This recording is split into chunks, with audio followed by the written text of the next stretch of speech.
फटाक 30 सेकेंड में खबर डाउनलोड कीजिए तक ऐप, लिंक डिस्क्रिप्शन में। नमस्कार, हमारा नाम है समरीन और आपने बिहार तक देखना शुरू कर दिया है। अंतिम प्रभा का है हमारा विक्रमी संवत यहाँ, किंतु औरों का उदय इतना पुराना भी कहाँ। ईसा मोहम्मद आदि का जग में ना था तब भी पता, कब की हमारी सभ्यता कौन सकता है बता।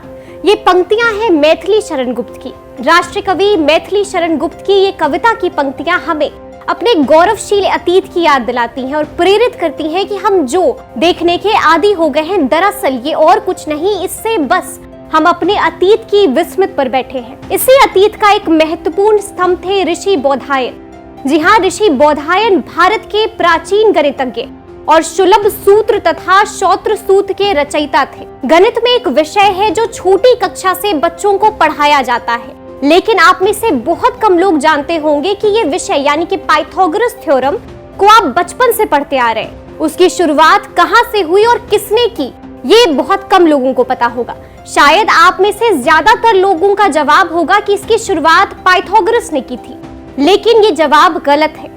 बहुत कम लोगों को ये ज्ञात होगा कि वास्तव में पाइथागोरस की रचना किए जाने से 240 वर्ष पहले इस थ्योरी की खोज ऋषि बौधायन ने की। इसका मतलब यही है कि पाइथागोरस से भी कई साल पहले भारतीयों को इस थ्योरी की जानकारी और इसके सबसे पहले खोजकर्ता ऋषि बौधायन थे।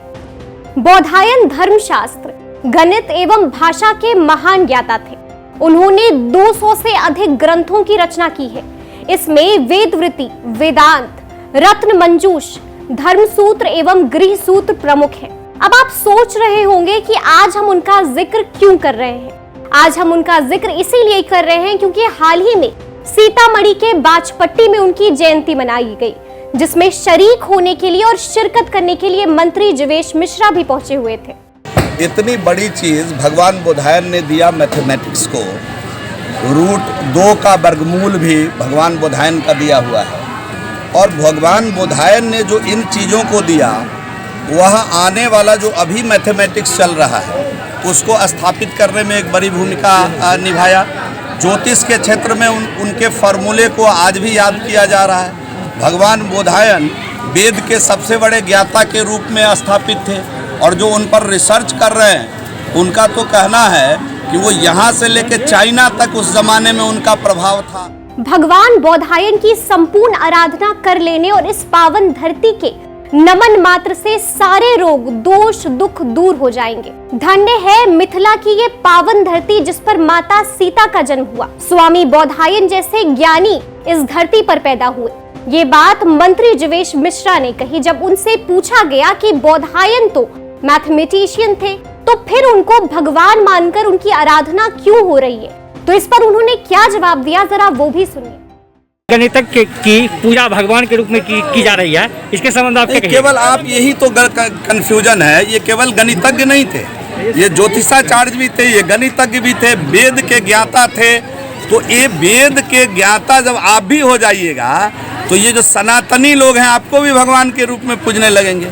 तो वेद पढ़ना हम छोड़ दिए, इसलिए जो दूसरा वेद पढ़ रहे हैं आज गांव में बैठ करके, जो वेद जो था ओरिजिनल हमारा, उस वेद को जो ज्ञाता है वो भगवान को ही प्राप्त करते हैं, उस प्रकार के हो जाते हैं। इसलिए भगवान के रूप में इनकी पूजा होती है। यहाँ हम लोग भगवान बौधायन के का ही संज्ञा देकर उस महर्षि का पूजा करते हैं।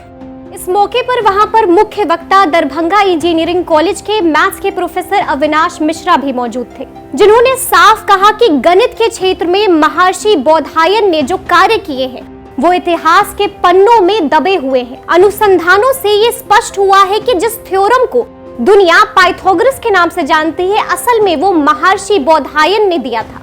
खुद सुनिए उन्होंने जो कुछ कहा है कि पाइथागोरस प्रमेय जो है वो बौधायन का ही प्रमेय है।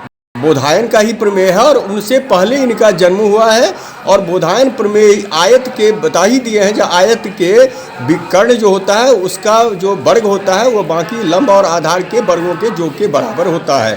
इतना ही नहीं, जो एक भुजा के उसमें जो वर्ग होता है उसका क्षेत्रफल बाकी दो भुजाओं के वर्ग के क्षेत्रफल के जो के बराबर अगर होता है तो वह समकोण त्रिभुज कहलाता है। और यह पाइथागोरस से बहुत पहले की यह दी हुई है बोधायन की, और यह बोधायन प्रमेय के रूप में इसको जाना जाए। यहाँ पर जो परिस्थिति है उसको हम देख करके सोचते हैं कि यहाँ एक रिसर्च सेंटर की स्थापना हो, जिससे कि इनका रिसर्च किया जाए। यह गणित के रूप में बहुत ही उपयोगी होगा और इसको बोधायन प्रमेय के रूप में पाठ्यक्रम में भी इसको शामिल किया जाए, जो भारत सरकार से अनुरोध करके और इसको पाठ्यक्रम में इसको शामिल किया जाए। तो हम तो बस यही कहेंगे कि बोधायन ने जो दुनिया को दिया वो अतुलनीय है। अब देखना ये होगा कि जो मांग लोग कर रहे हैं वो कब सुनी जाती है और कब पूरी होती है।